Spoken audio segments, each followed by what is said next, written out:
begun to kind of either leave the faith, deconstruct their faith. Either they're leaving Christianity altogether, or they're deconstructing back toward, and this word is often used, back towards something that is less than orthodox. It's maybe a more progressive form of the belief system. And I think we're all aware of it, and certainly when you're in a public square and you're a public figure, it seems like it's more obvious when you do leave the faith.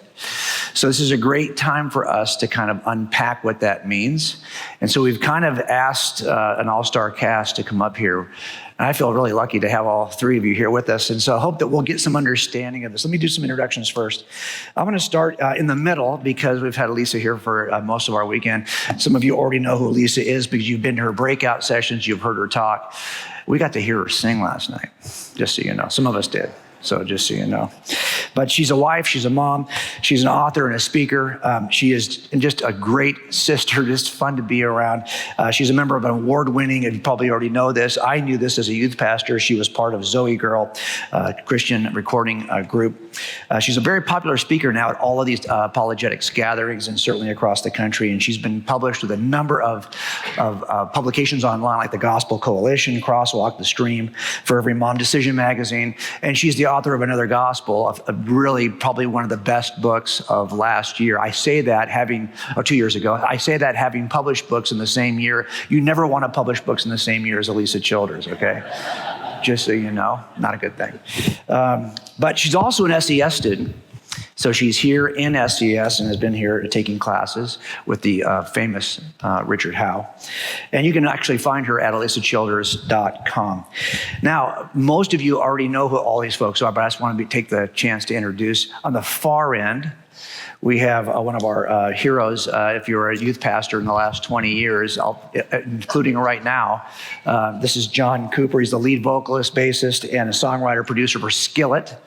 It's one of the best-selling rock bands. Forget about Christian groups, one of the best-selling rock bands in the 21st century. 2-time Grammy Award-nominated, 12-time platinum band. It's been inducted into Pandora's Billionaire Club after garnering 2 billion streams and took home a Billboard Music Award and much more. They have a breakout single called Monster, which remains, quote, one of the most streamed rock songs of all time, unquote, with 4 billion global audio streams. So John and his wife, Corey, have toured together for all of their 25 years of being married. Can you imagine that for a second? Isn't marriage hard enough without having to tour together? I think it could be. Along with their 2 kids, they're passionate about sharing the truth of Christ to the world of music. Their latest project is called Dominion. It was released on January 14th. They also have got a great podcast you should be subscribing to, the Cooper Stuff podcast, and 2 graphic novels, and now a debut book called Awake and Alive to Truth. And sitting right next to me is Dave Stovall. Now, Dave is originally from Red Bay, Alabama, so not that far, right? That's a great place to be. And spent about 15 years of his life touring as a musician with bands like Waverly and Audio Adrenaline. He currently lives near Franklin, which is, I guess, where like all the cool kids live now, huh? Absolutely. Doesn't it seem like that's true, right? All the cool kids are in Franklin. With his wife, Summer, 3 kids, Bear, Birdie, and Basil. And once you start that alliteration thing with kids, you are toast. It was a mistake. Yeah, okay, I hear what you're saying, okay.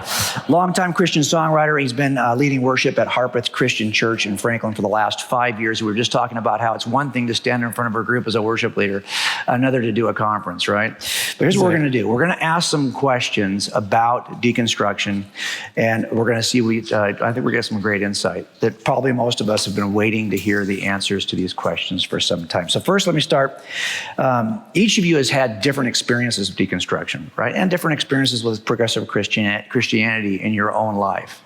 So I'll just take a few minutes, each of you, to tell us basically what your faith journey has been in terms of navigating these things. We can start at the end with you, John, if you want. All right, it's great to be here. Thanks for having me. It's cool to see everybody. Got to meet some bunch of people over there, and such nice people, and a Cooper Stuff shirt on the front row, and you feel very well. I like it a lot. Anyway, I probably have the least, so I'll kind of surrender my time to these guys. They have more of a story in terms of that. My experience with deconstruction has not been in my own life. It has been with people that I've loved, people that I had gone to church with for decades, 10 years, 20 years, even some pastors that were very influential in my life that as we've gotten, 10 years, 20 years, 30 years down the road, they think that I'm some sort of biblical extremist. And I'm like, man, I'm living what you taught me, and you are no longer living what you taught me. It's not me that's changed, it's you that's changed. That's where it comes with that. That's where the personal, that's where it hit me personally, emotionally. It wasn't through my own life. It's through watching it happen to people that I loved, and me asking questions, what in the world is going on? So that's how I sort of got involved in this, began reading a lot. Took me a very long time to understand what in the world was going on. It made no sense to me, but that's my quick version. I won't talk too long about that. Alisa. Well, my experience with deconstruction is that I went through it before I ever heard the word. I didn't know what was happening to me at the time. But I was the kid in youth group that you never would have thought would have doubted her faith. I never thought it was possible for me to even doubt what I believed was true. And so I was actually deconstructed by a progressive pastor who identified himself as a hopeful agnostic, and found myself spiraling into this dark night of the soul. And like I said at the time, I didn't understand what was happening to me. And many of the people in my life had deconstructed into progressive Christianity, and so that became my area of focus as the Lord used SES largely as a huge force in my reconstruction. So that's why it's always so sweet to be here. This is just the highlight of my year. But the Lord used SES for that purpose. And then, of course, I want to help other people now with the work that I do in apologetics to avoid a deconstruction, and maybe to help some people who have maybe found themselves in the middle of it, but they don't want to be. Hey everybody, first off, I want to say I'm so happy to be here. I just can't believe that I get to be up here talking with you. And secondly, I've never done this. I always have an instrument in front of me, so I kind of don't know what to do with my hands. We can get you a guitar. So if I could just have a keyboard. I know. So I grew up in Alabama, and I grew up in a Southern Baptist church, and woo, roll tide. I hear you clapping back there. And like Alisa said, you never would have picked me as the guy to doubt his faith. And it wasn't even a struggle for me through high school or anything like that.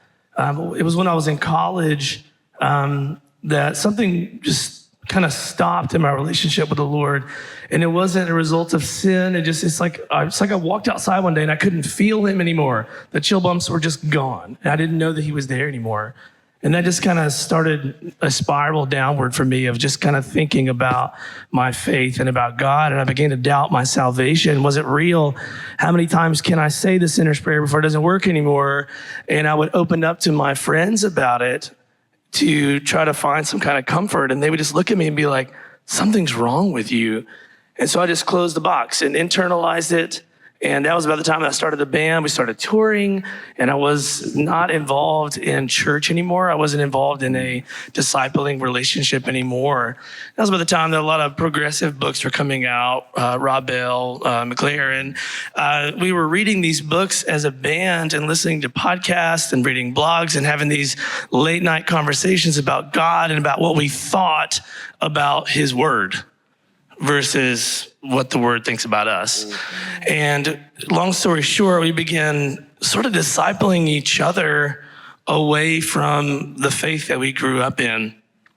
So I actually became, looking back now, and I'm writing this out now in article form to kind of process it for myself, what happened to me. Looking back now, I ended up as a progressive universalist. And I felt really good about that. I felt better than I ever had before. No guilt, no shame, no nothing. It was great. And it wasn't until I had my first child that I started to wonder, are there any answers out there? Progressive Christianity was all about the gray. And I was like, I just want to know, what am I supposed to hand down to my son? And I had an earnest prayer before the Lord. And this is when my career in music I thought was done. And I was like, God, I just want to know the truth. Will you tell me what the truth is? I don't care if that leads me to becoming Buddhist or mystic or agnostic. I don't care anymore. I just want to know. And I was just totally surprised that after a couple of years of following each next step that God put before me, he led me straight back to the historical Jesus. Praise God. Yeah. That's right. Awesome. I want to ask a question, but before I get to that, you said that the pastor you had, Alisa, he identified himself as a hopeful agnostic, but he was your pastor, right? He was your pastor at your church. Yeah, he was pastoring an evangelical, non-denominational church that had a pretty solid belief statement at the time. And he wasn't telling everybody else on Sunday that he was an agnostic. This was something he was doing in smaller group settings, and one of those was my class. Yeah. Okay, so we've talked about some terms that can be tossed out, and we assume that everyone in the audience knows about this. So, John, I want to ask you, we talk about the term progressivism or deconstruction. Just help us get a definition for what deconstruction. What do people mean when they say that? It's kind of it's a term that needs definition sometimes. It is. Most of my definitions I've gotten from Alisa's book, and from I feel like I'm kind of stealing her thunder here. Let me tell you what it is. I took a photo from her book. I do think that some of the confusion, particularly in the word deconstruction, part of the confusion is you kind of already heard it. I mean, you've got somebody that's being pastored by someone who's actually no longer even a believer, doesn't even follow, but still kind of acting like it, still kind of using some of the same terms, but importing new definitions to those terms. And then you got somebody else that's saying, I kind of was listening to some stuff and basically kind of ended up like a universalist, but kind of still into Jesus, or whatever. I don't want to put words in your mouth, but basically what you're dealing with is a lot of chaos. It is a lot of confusion. And so the thing I would probably focus on for me is the term deconstruction. I guess for me, what I'm trying to say is that it has such a postmodern context to it, from the ideas of literary deconstructionism and whatnot. They are so running through all of the cloudiness of everything, which is the reason everybody has a different definition of what the word means. That's what literary deconstruction actually does. There's no actual permanent meaning within the text. It's all on interpretation. So there are multiple levels of friends that I've had that I've talked to that are struggling with their faith in one way or the other. But I can begin to hear the words that they say, and I go, it sounds to me like you're saying something that is connected to another thing. So I'll give you one example just on this tour we're on, because all this deconstruction stuff came out. Somebody on the tour said they wanted to talk to me, and we got to sit down for about an hour. And she said, well, what do you mean when you say deconstruction, John? Because you sound like you're really angry about deconstruction. And I said this, and she said, well, in the end, she said, that's not what I think it means. All that I think it means is stripping away things from culture that are not biblical to having a more pure Christian faith. And I said, well, if that's what you mean, that's okay. So like, what do you mean? And she starts to name. She's like, well, just stripping away things that probably were culture, like the idea that sex is between a man and a woman in marriage. That's not really a biblical thing. So she goes through all the list of all the things that describe perfectly progressive Christianity or deconstruction, but then saying, I'm just stripping away the stuff that's not really from the Bible: inerrancy, homosexuality, transgenderism, hell, the existence of hell, which was already mentioned. And in the end, I said, just so you know, you just gave me the whole laundry list of full-on deconstruction, usually apostate Christianity, but you're saying it's something else. So that's the confusing. It's so postmodern, and it's because the whole worldview of postmodernism is so different than what we believe in the objective truth of Jesus, who is the truth. He defines all of it. He defines reality. So I'll stop there. But I like to preach about Jesus. Come on. Right? Come on. Now we know how to raise a kid. Amen. Because Jesus' word never changes. That's right. Well, let me open that up to the other two of you now too, because it is a kind of a hard term to define, and I think it seems like it's slippery depending on who's defining it. So would you add anything to this in terms of your own? Well, that was so good. I think everything John said is so important. I think if you all could walk away understanding one thing about deconstruction, is that yes, people are using the term in a lot of different ways, and you will hear probably even more often than not somebody say, oh, no, no. I'm not trying to leave the Christian faith. I'm trying to get to a more authentic Christian faith. But here's the problem. In almost every case, when they say that, they're defining the authentic Christian faith not by the Bible, but they're defining it in a very postmodern way. And so it's based on this approach to truth. It would be relativistic. So if objective truth exists, no one can claim to know it. So if somebody comes along claiming to know something about God or is certain about the nature of Christ or how the world's going to end or something like that, then because they don't believe you can actually know that, you must only be making that truth claim to try to control me in some way. Or you're trying to prop up some system that's oppressing people in order to control the narrative. So here's a perfect example. And I think John's story is so important because very often we might hear somebody say, well, I'm just trying to get rid of the cultural stuff that's not true to Christianity. And we would all be like, that's great, let's do that. But we have to understand in almost every case, they're not defining Christianity according to the Bible. So there's a book right now that is one of the most popular books among even, I'm not just talking progressive Christians, but evangelicals. It's been endorsed by evangelicals. And in the book, it is argued that the doctrine of inerrancy was formulated for the purpose of keeping women in our place. In other words, inerrancy was developed to keep men in control of women. That's what this book is arguing.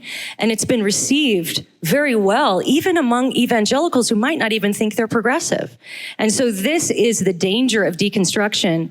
And that's the thing I hope everybody would walk away remembering is that deconstruction is a postmodern word. For those of you who are familiar with the postmodern philosophers like Foucault and Derrida, literary deconstruction, it's all about interpretation. Right? In the Garden of Eden, the serpent was asking, did God really say? I think now the serpent is asking, did God really mean? That's the question.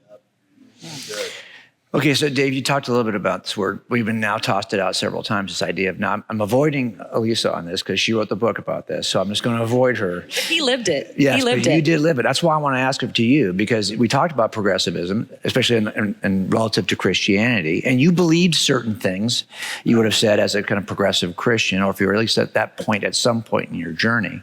So define that for us a little bit, or at least define what you believe was true in that period in your life.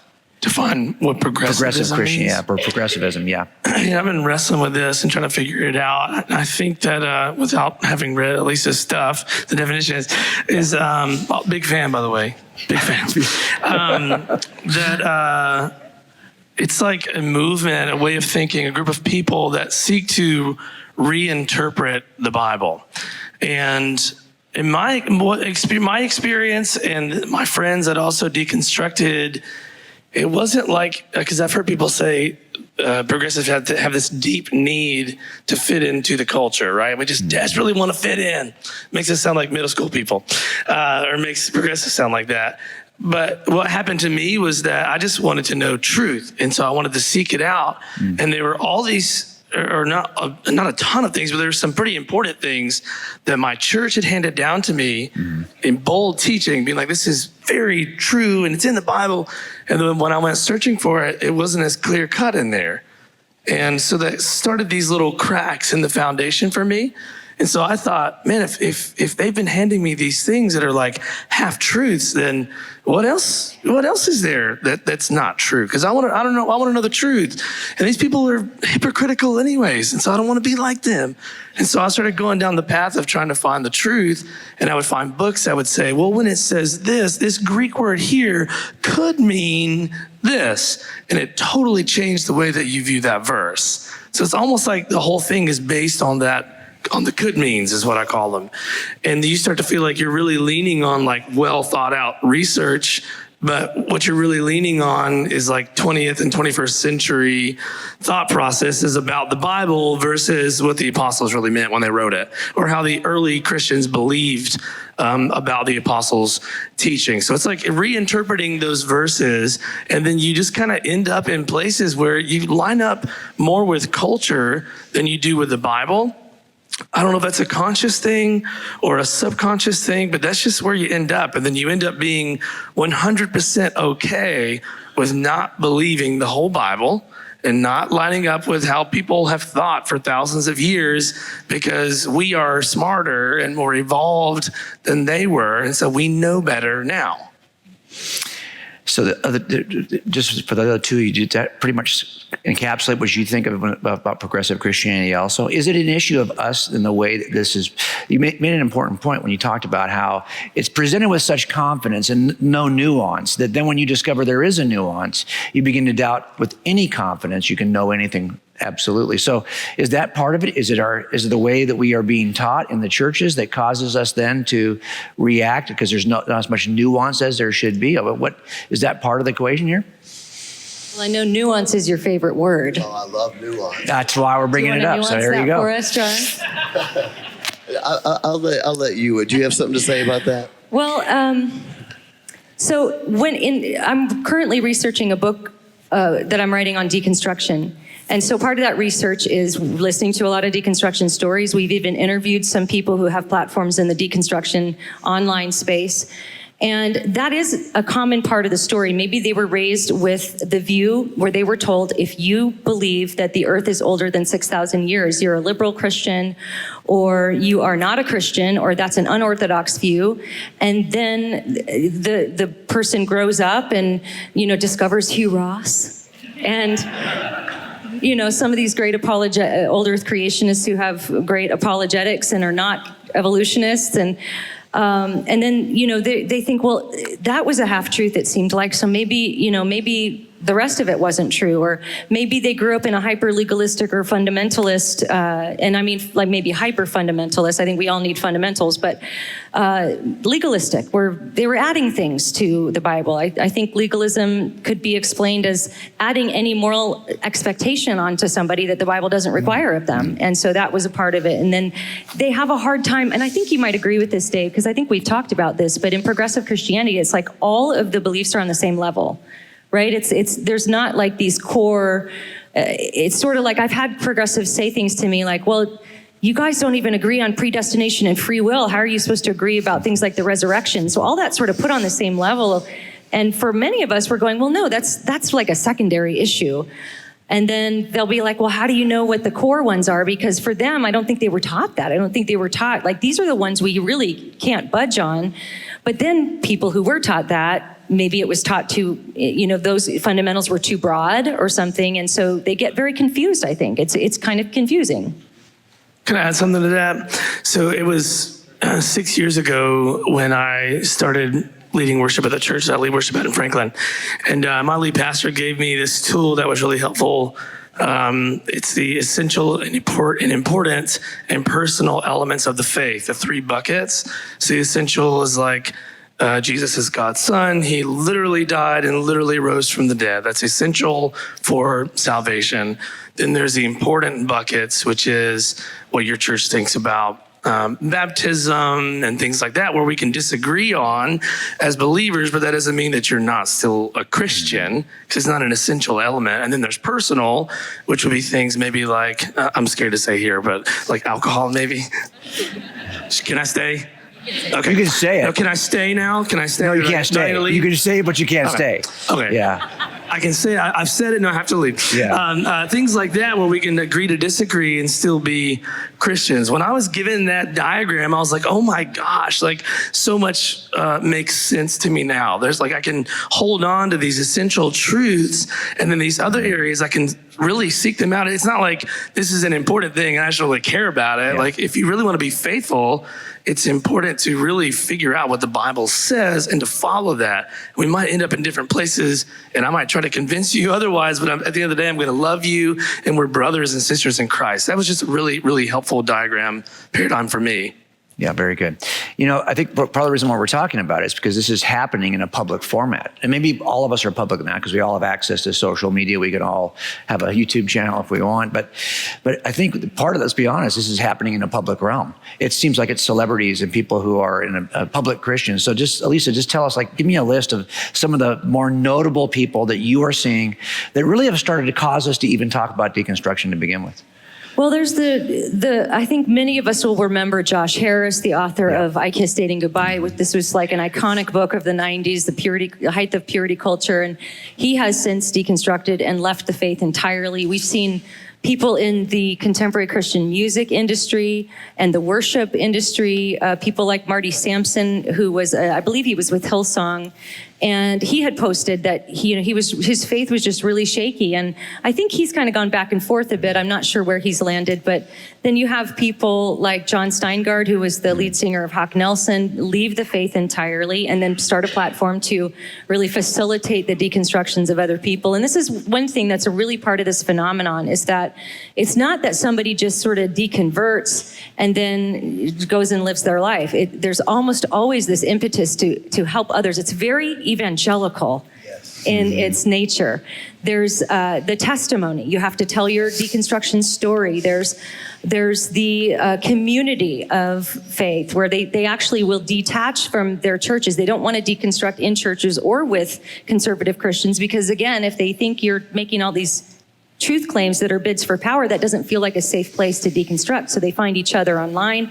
They deconstruct together in these online communities. You have your priests and prophets and pastors who are shepherding people through these processes. You can look online. There are deconstruction conferences. There are deconstruction therapy sites where you can have a deconstruction therapist walk you through it.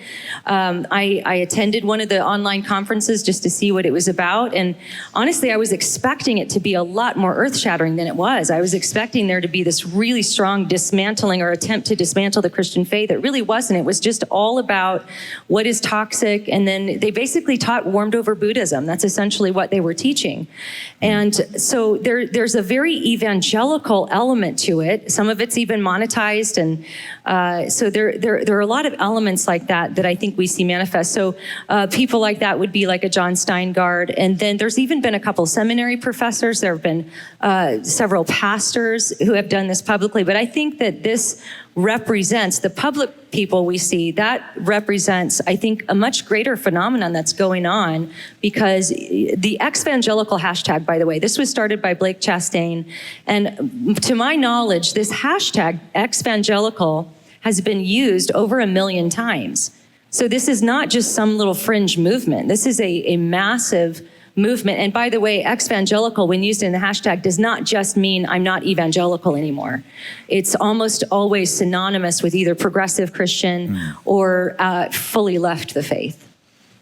Can I add something to that very quickly? Mm-hmm. I love that Alisa just said it's very evangelical, or they become like evangelists, however you said that is absolutely accurate.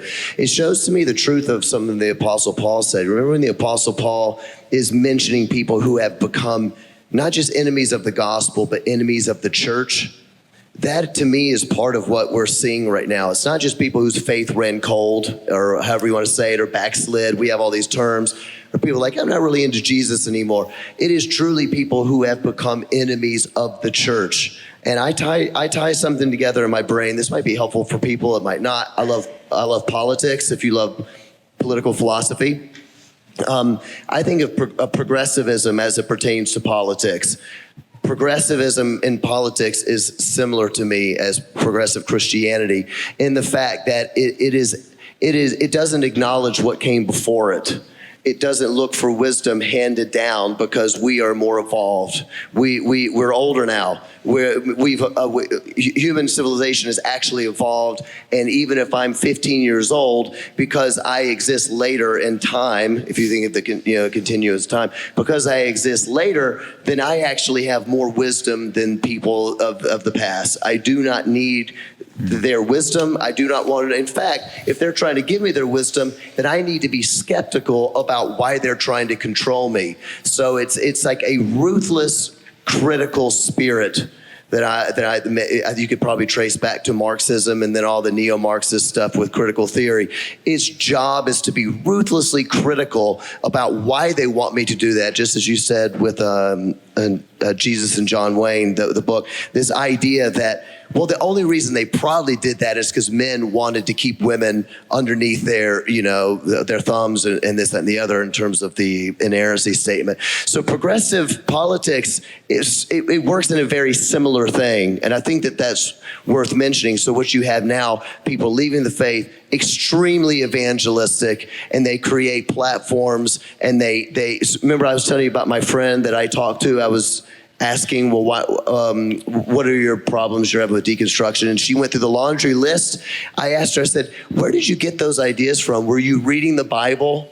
And then went, I'm not really sure that that God really created male and female. Or did you get that from someone else? She said, well, no, I've been talking to some friends. Boom, there it is. They become hyper evangelical. They become more evangelical against the church than they ever were as followers of Christ. Is that accurate? Yeah, you see much more passion for this new message than ever before. And you've mentioned the book, Jesus and John Wayne. I'm glad you brought that up, because the book actually that argues that inerrancy exists to oppress women is a book called The Making of Biblical Womanhood. But those two books, Jesus and John Wayne and The Making of Biblical Womanhood, are two of, in my opinion, the most corrosive books written to the Christian faith in a really, really long time. And so if you're going to be able to engage with culture right now, you need to be able to engage with those two books. And the first thing you can do is look at the books and look at who endorsed the books, and then read the books. And that's a good place to start, because like I said, those two books are incredibly corrosive because they're written by people who are claiming to be evangelical, and yet they're introducing all of these progressive ideas, these trickling down from critical theory. And So Dave, let me ask you something that we haven't really, I was talking about this earlier with Alisa, and is there something about, we see a lot of it's happening with singers, right, and performers.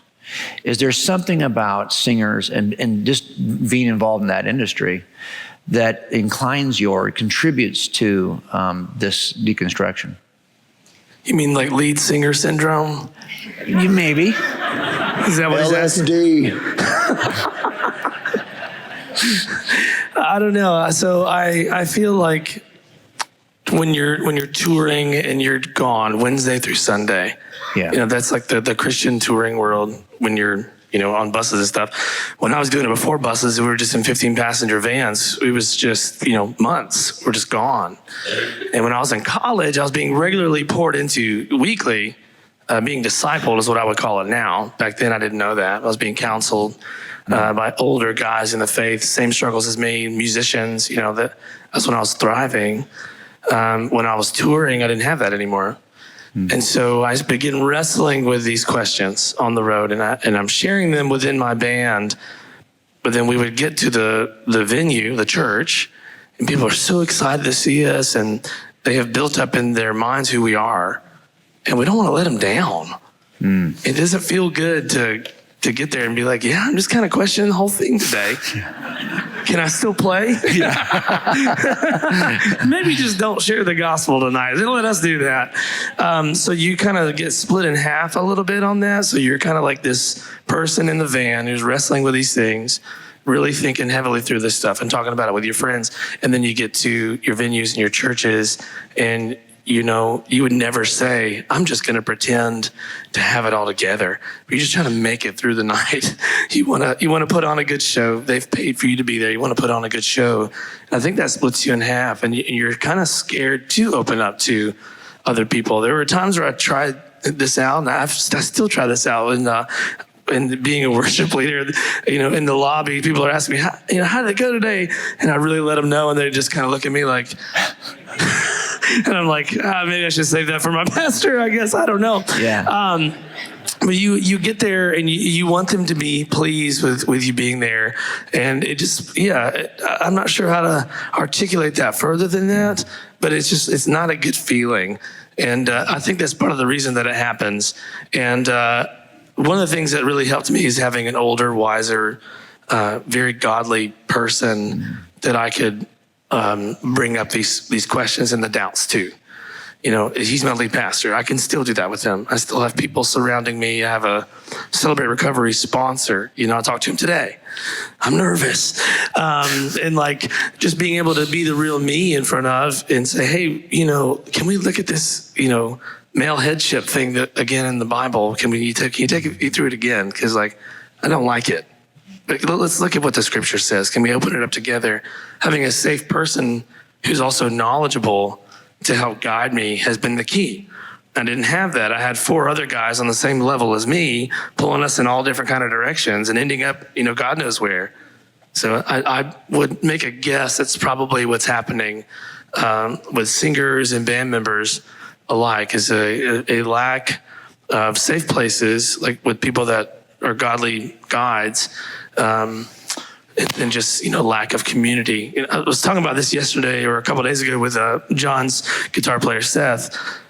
A lot of people move from their hometown to Franklin or Nashville to do the Christian music thing.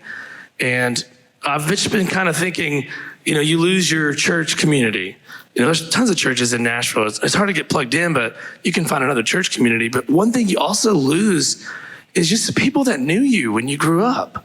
And I hadn't even thought about that until the other day. My closest friends that really, really knew who I was, they saw me make this profession of Christ, right? They saw me get baptized and walk this faith. I left that. And a lot of people leave that, so they're just kind of wandering, and they can just be anybody. I think that's not a really good thing. Yeah. I'll add to that too. I think the way the Christian music industry is set up is a lot of people don't realize that almost all, I think all the labels are owned by bigger secular companies. And so they have bottom lines. They have to meet certain demands from their higher ups. And that's not to say there aren't really godly, wonderful people in the industry. There certainly are. But there's this whole way that it's sort of bent toward the success and the money and the, you have to sell. You have to sell in order to maintain. And so that becomes a driving force that you have to fight. If you have integrity, you have to fight against that. But I'm so glad you mentioned that thing, because I was thinking, as you were asking the question about myself, like I moved from Los Angeles to Nashville immediately, for the purpose of starting the group that I was in. And I remember I was very connected with a church in Los Angeles, and then I wasn't. And I would visit churches, but then you start touring, and I never really got connected with a local church by the time I started touring. There wasn't a pastor in Nashville who was aware of me, who would check in on me. That just didn't exist. And so I think in the industry, if you want accountability, you have to provide it for yourself, which isn't really how accountability works. There's really not a standard you're held to. It's really just what would affect the bottom line. I hate to sound so cynical about that, but as long as whatever you're doing doesn't affect the bottom line, they're not going to worry about it too much. And so I think that's why we've seen Christian music slip into progressivism, because that's probably going to sell to a broader market, those kinds of lyrics and that kind of stuff. But as Dave was mentioning, it's a very odd thing. The whole celebrity culture thing is very strange, especially in the Christian sense. You have what he was describing, and then you get back on your bus, and really your people are who you're on the bus with. And sometimes they're good influences, and sometimes they're not, and you're in this fishbowl together. And this is actually something that John and Corey do really, really well. And I think that's why you guys have had such thriving spiritual lives. Everyone in the band is a sold out for Jesus, just filled with the joy of the Lord. If you hang out with Skillet, you will know that about every single one of them. And that's largely due to the fact that John and Corey have discipled their people well, and they take all of that very seriously, but not everybody does. Thank you very much. That's really nice. Also, I just to kind of echo both of these guys said, a lot of Christian musicians do not have a church they even go to. And I always want to say that because there's always a lot of younger people that ask me about, what if I want to be in a band? What do you suggest, John? Whatever. I always tell people, we are still here because we are involved in a local church. We are submitted to spiritual authority in a local church. And a lot of musicians just don't have that.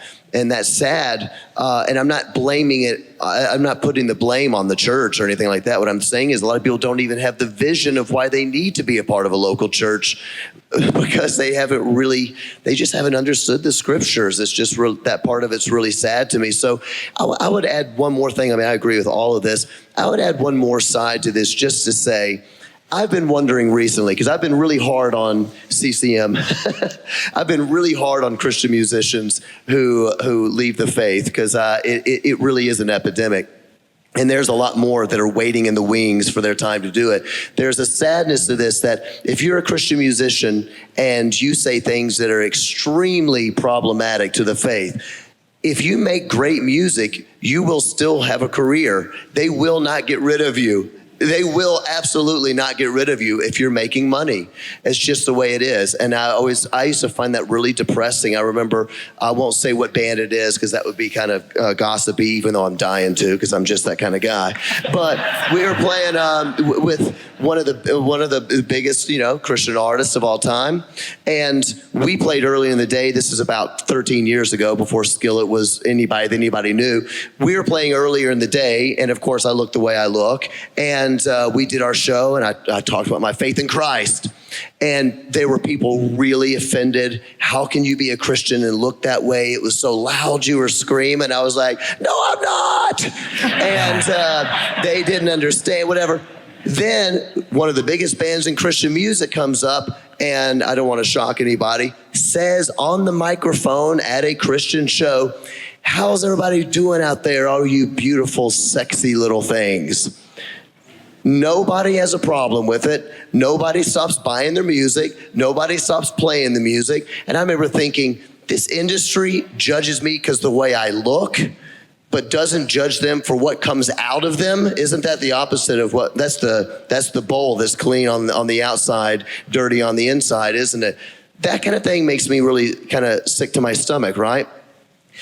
But I will say another thing that I'm also noticing right now is, I think because in the pastor class, in the elite class, in the theologian class, they are so smart that even they know that they will lose their gigs if they come out and say it. So these people are so smart, they just dance, don't they? They just dance around. And if you go, hey, kind of sounds like you're saying that hell isn't real. They're like, no, we're not saying that. What we're saying is we're going to nuance, and maybe there's and I'm like, no, I know I'm not smart, but I don't think you're being honest with me. I think you're up there doing the dance, and you can never pinpoint them down.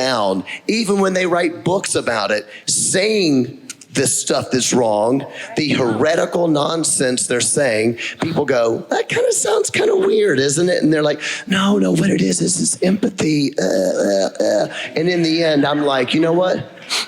I smell something smells like heresy to me. That's so good. Well, no, it's so good. That's why he makes the big bucks. No, but he's right. He's dead right. And I'm just going to say that. I'm not going to say any names, but we have evangelical elites who are the think tanks for the evangelical church, who are doing exactly what he's talking about. People say, deconstruction can be a good thing if we use it. It's not necessarily bad, but maybe it's good. And I think actually it's very good. And maybe it's not, but I think it is. And ultimately, I go all over this country doing conferences. Every person in the pews knows deconstruction is bad. Everybody knows that. But the thought leaders seem to be extremely confused and want to nuance it into oblivion today. Okay, so look, we've been whining now for 30 minutes. So let's try to think about this for a second. So John and Alisa, there's probably some common themes that you're seeing from people who say they're deconstructing. So I think a lot of us want to know if we can spot it in even our own kids. So tell me what some of these themes are that you're seeing, kind of commonalities between people who deconstruct. I'll start if that's okay, Alisa, because you're going to be better at this. I wrote this down earlier, so I would say this correctly. Common themes, deconstruction. I don't know anyone who deconstructed who followed, so if you deconstruct, you end up following a new path, right? That's, I think that's called Apologetics 101. You're going to believe something, right? So even if you leave the faith, you're going to follow some sort of new logic, right? I don't know a single person who deconstructed who followed a culturally unpopular path. Do you see what I'm saying? I don't know anyone that left Christian faith because they just thought maybe like white supremacy was better. You know what I'm saying? Like KKK, you know, or something that's like, I think I'm going to start a harem, you know, or something of, you know, get 10 wives and you know, or something like that. It is a great test, especially for young people, and I know there's a lot of young people here. If you're having that feeling and you're like, what happens if I start to ask a question this way?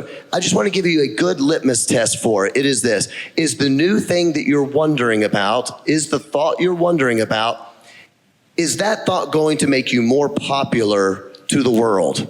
Because every single one, I knew people that left their faith when I was in high school, but none of them became avowed like, I'm going to affirm LGBT issues, because that wasn't popular at that time. Well, there was no T actually at the time. It was LGB.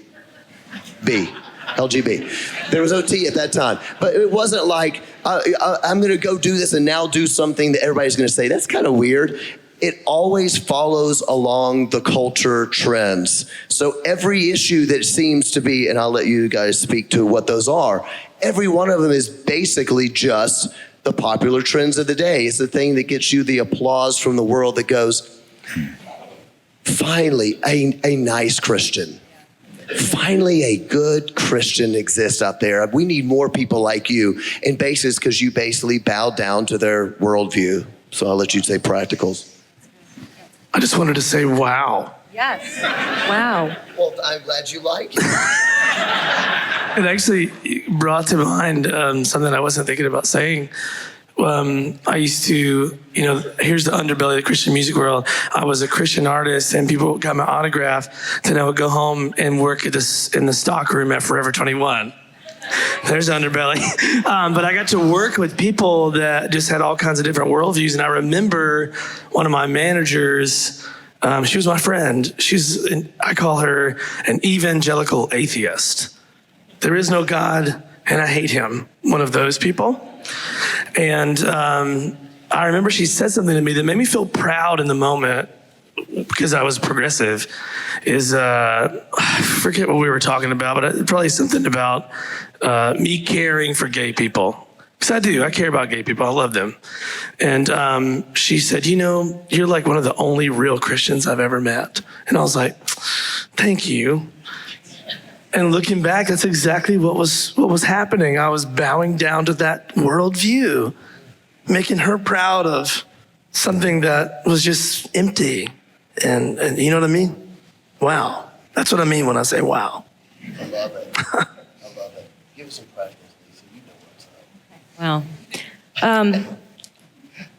In every deconstruction story I've ever listened to, and every deconstructionist I've ever talked to, there is a theme that runs through absolutely every story, and that is sexual freedom.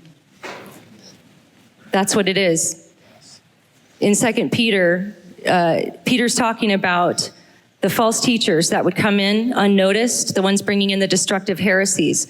They would make loud boasts of folly, seducing people by the passions of their desires.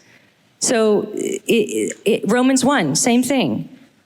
We all know this is a massively important passage in apologetics. We talk about how Paul says everybody who's ever lived has access to the knowledge that God exists, and we can actually know some things about his divine attributes. Nobody's without excuse. Everybody has the opportunity to reject God. And he goes on and says it's because they suppress the truth in unrighteousness.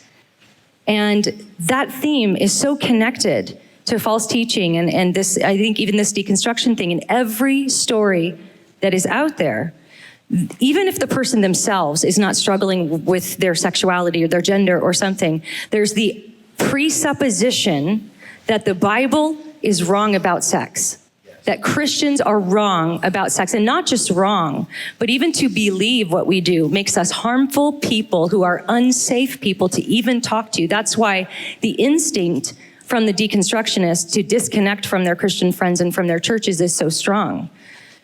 So it's sex. Yes. Sex is what is underneath every deconstruction story that I've listened to. Sometimes I think we can get caught up like in all the negative. So you're somebody, Dave, who actually deconstructed away into a kind of more progressive view. But there were some things that started to bring you back. I think all of us want to know, what are those things? Please, so we can maybe hope that for ourselves or for our kids or whatever. So what were some of the things that started to kind of help you step back toward the truth? Well, like I said earlier, one of the main things that started shifting me to be open-minded again was the fact that I just was uncomfortable with not knowing anything. Because I'm still a truth seeker. I want to know, like that's just who I am. And that was the beginning of it, as I was open and available. And I remember the moment that I was being interviewed by the lead and the teaching pastor to become the worship leader I am now. And they were like, what are your hobbies and stuff? I was like, I love reading books. And, my pastor's Bobby Harrington. Bobby goes, well, what books do you read? And so I'm sitting here thinking, I didn't ever want to be a worship leader. I don't know why I'm doing this. Rob Bell, so I'm like telling him all these things, like pushing him away. But I look back to that moment, I asked him and I say, why did you let me come on board at your church? And he said, because I asked you if you were teachable. And you said yes. And so I think I had gotten to the point where I was sick of not knowing and I was ready to learn something. And I didn't think that this church I went to was going to be the answer, but it was the next right thing right in front of me. So I did it. And so he began spending like real one-on-one time with me, inviting me to hockey games. You want to go watch the Preds Tuesday night? Like, yeah. And you want to be in my home group? It's kind of a gender mixed small group. We need to get you in a transformation group. That's a gender-specific group. We need to get you to Celebrate Recovery and in a 12-step study. I mean, I had zero time to do anything. But what was happening was I was being there with him, every other day. And we would wrestle with things like my trust in the Bible. Because I started believing this story about where we got the Bible. That it was, a group of men sitting around the table, cherry picking the narrative that supported Jesus was God's son, and that's what we're going to go with. And he informed me that that's not how we got the Bible. That in reality, it was a collection of letters written by the apostles that the church was already believing as the word of God. They were already living it out. And I was like, oh. And I just kept referring to these books that I would read to learn more about what Paul meant and all that stuff. And he said, well, who would know better what Jesus meant than the ones that were with him? And I was like, oh my gosh, I've fallen into the trap. So I just began to kind of piece the things back together for me, really just reestablishing my trust in where we got the word of God. And then my pastor's really crazy about Israel and archaeological evidence, so we went through that a lot, looking at what we find in Israel, lines up with the Bible as if the Bible were true. Yeah. Like it's exactly as you would find it if the Bible was true. And that really got to me. So I was like, oh my gosh, these people for thousands of years have been believing this and been following this. This is where we got it from. And then the light bulb started going off from there. Once he established that trust again, it was like, no. That narrative that you're believing, that's not how we got the Bible. That's not really the way it was. This is the way that it was. But he never, ever shamed me. Not once did he embarrass me. He was very curious about what I thought and how I got there. And then he would very gently say, that's not true. This is actually the truth here. And from that point, the Holy Spirit could do the rest. And he did. It sounds like what you're saying, as listen to both sides of your story. You were being discipled into falsehoods. And then eventually you were discipled into truth. And what's common in both of that is that relationships were behind all of it. So it wasn't like you just picked up books with information. It was the context of a relationship with information, and your pastor developed that relation. Like, it was probably not an accident that after going to these games, after spending this time and developing the foundation of your relationship, that he could influence you. Do you think there's a connection? Looking back at it, you're the one who mentions the discipling aspect of it, that somebody has to disciple you. How big were relationships just in your learning the truth? They were huge. That's the key. Discipleship. Intentional discipleship. One thing we always talk about at our church is, was Jesus organically intentional, or was he intentionally organic?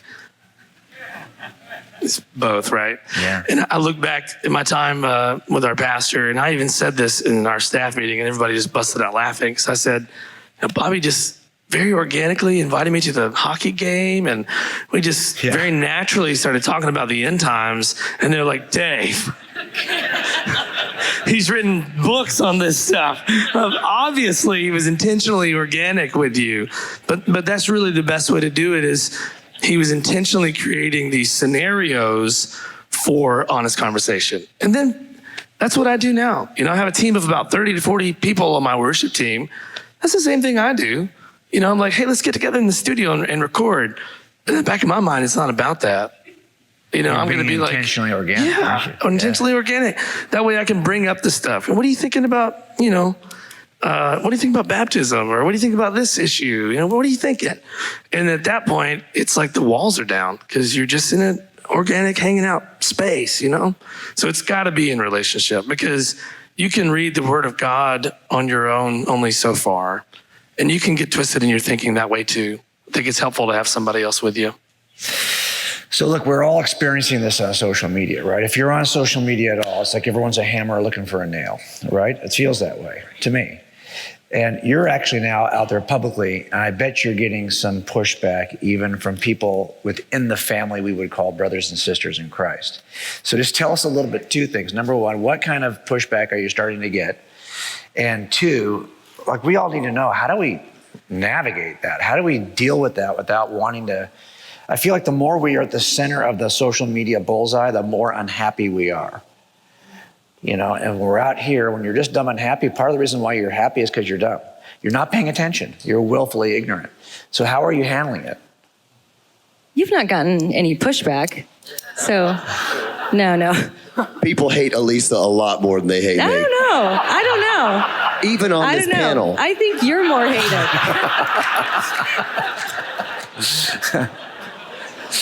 I'm just joking. That is high praise. Wow. Yeah. I mean, in the words of Thomas Aquinas, just kidding. I told him to say that. Yeah.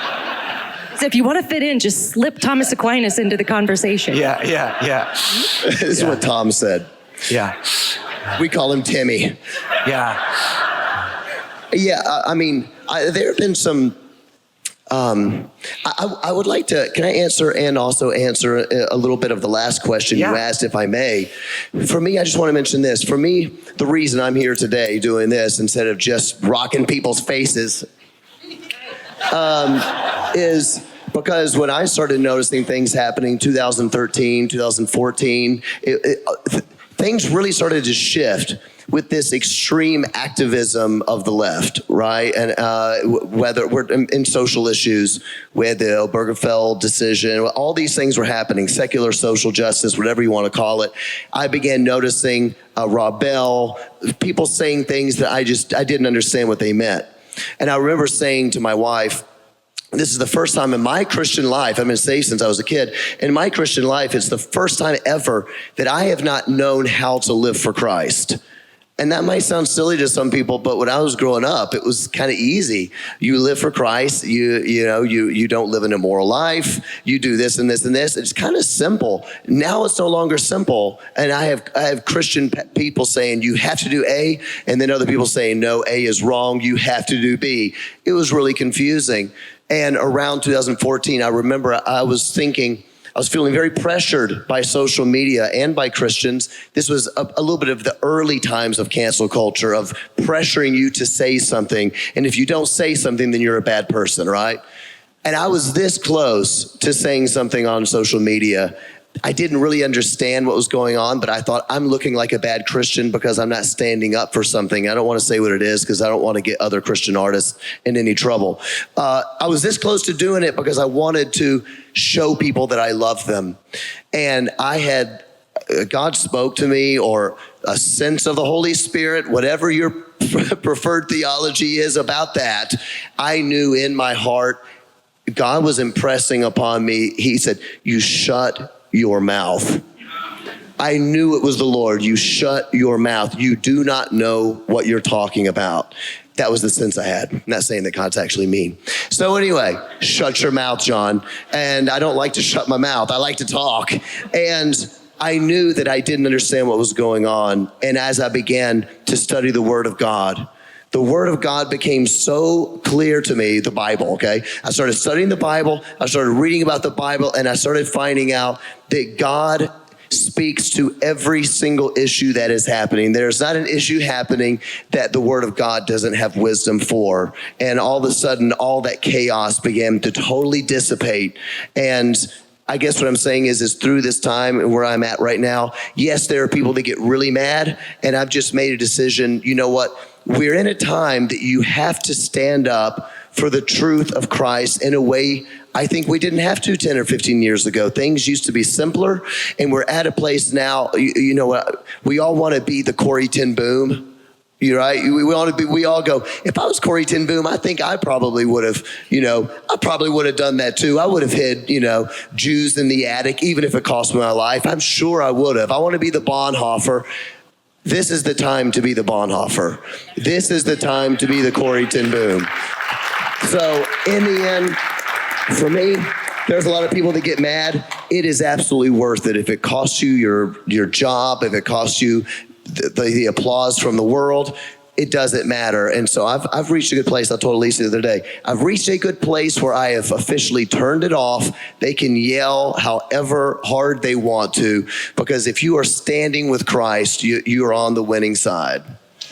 I know we're getting close to the end of our time together, but this is maybe a good time to talk about a last kind of word that's a very encouraging word. So what else would you like to say, just to encourage and challenge all of us on how to deal with this? Probably just the beginning of a rise in our awareness of deconstruction and all the thing that brings with it. So what can you say that will help us maybe get ready, be prepared, face the challenges?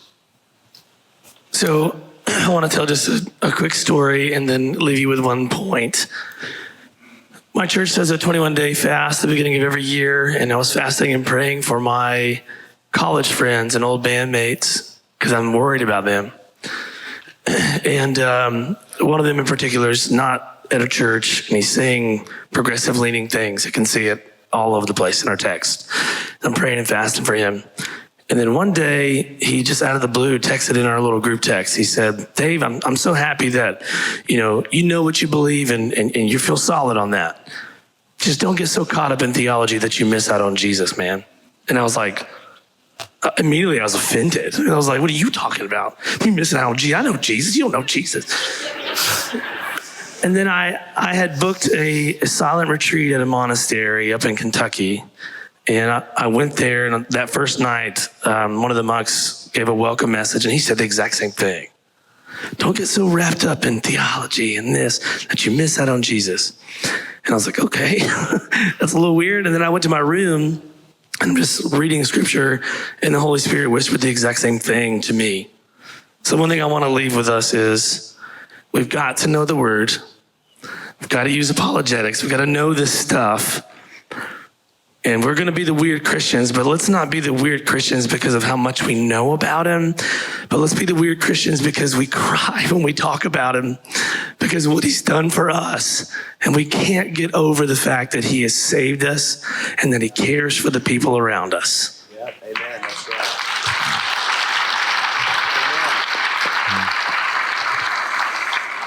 I don't know how I can top all of that, but Well, we're all looking at you. So I know, I gotta say something. There's a lot of pushback. And you're not going to die. Okay. We're living in a, you're not, you learn that though. Well, the first few times maybe somebody, kind of says something about you who's high profile and you're like, oh my gosh, they're talking about me. It's a little rattling, but then it happens again and again. And you realize like, I'm still here. Like my husband loves me. My kids love me. I'm in the Word. I'm loving Jesus. It's all going to be fine.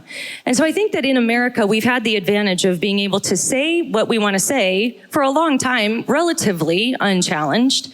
And that's kind of changing now. But like John said, this is the Bonhoeffer Corrie ten Boom moment, right? When you really find out what's in there. But I will say this, and I say this a lot because I do think it's such a hopeful way to end if it can feel overwhelming with all of this stuff happening. First of all, we don't know the end game of this whole thing. Like Dave's story, he got to the bottom of progressive Christianity. It didn't give him any answers. It dismantled the Christianity that he knew, but it didn't give him anything to pass on to his son. And we're starting to see just little bits of that here and there where somebody gets to the bottom of it and they're like, hey, you tore everything down, but what are you going to put in its place? And so I love that he said, I wanted to know what was true. And a lot of people who are doing this, they don't want to know what's true. That's not even on their radar. They don't care about truth. People care about truth. They're going to be all right. But we also don't know the end game. I'm praying that we're going to see a lot of these deconstructionists come back to the Lord when they get to the bottom of this thing. I think that's a great thing to hope for and a great thing to pray for. And the last thing I'll say is that there's a section of scripture where Paul says, we spread the fragrance of the knowledge of Christ. And to those who are being saved, it smells like life. But to those who are perishing, it smells like death. And we need to get comfortable with that because when you spread the fragrance of the knowledge of Christ, the gospel has a smell. It stinks to people, but it's not you they hate. They hate God, so they hate what you're saying. And so I think that our job is in the most persuasive, and this is what SES is great about. This is what apologetics is for. Like Dave's pastor, who by the way has a master's in philosophy and major apologetics guy's written books. He's like the head of the discipleship network nationally, so he kind of knows what he's doing there a little bit. But, but to have that knowledge ready to use in a relational and loving and curious way, I think is something that you're all here, that's because you care about that. So I want to commend you for that because that really that's the way forward. But we have to spread that fragrance of the knowledge of Christ, knowing that to people who hate God, it's going to smell really bad. But there's always that one. I'll read some comments and it's like, whew, but then you read the one, thank you. And that's just the person brave enough to cut right through all the vitriol and say, thank you, this really helped me. So there are people out there that are looking for the fragrance of the knowledge of Christ, and it's going to smell like life to them. Okay, John, save the best for last, so don't mess it up. Yeah. I love that. I mean, that just got me very excited right there. I will end and just kind of amen what Alisa's saying. I think if you think about moral anarchy, that's the best way to say it. Moral anarchy, chaos, okay? Chaos cannot continue to go forever. It just can't keep going. And the question is how far is it going to go down? How long will it take until people finally go, okay, we've tried that didn't work. What else do you have? We are at a point now when we are forced to celebrate that we have our first black woman Supreme Court justice at the same time as there's no such thing as a woman. Everything in here makes no sense to normal people. She herself says she can't describe a woman, but we have to celebrate that she is a woman. At the same time, we are told you have to celebrate race essentialism at the same time as race anti-essentialism. None of this makes any sense. And at some point, the moral anarchy will come to such a place, as Alisa just said, when all of a sudden the fragrance of order, the fragrance of the Logos, the fragrance of the logic of God, that there is a plan that makes sense, there is a design that makes sense, it is the flow of the kingdom of God, and you cannot continue to buck against the flow of the kingdom of God. It's going to buck back. And eventually, people will say, we need order, we need something, and we're going to be the ones who had the answers the whole time. And yes, we're going to go into some bad times and some good times, but I believe that I have a very, very positive view of what God is going to do in the earth, and I believe it's going to fall back on the order, the logos of Christ, and that we see in the written word of God. So be encouraged and do not back down ever. Not a stinking centimeter, right? Do not back down. Excellent. And with that, can we just thank Dave and Alisa and John for this time together? Thanks so much. You can go.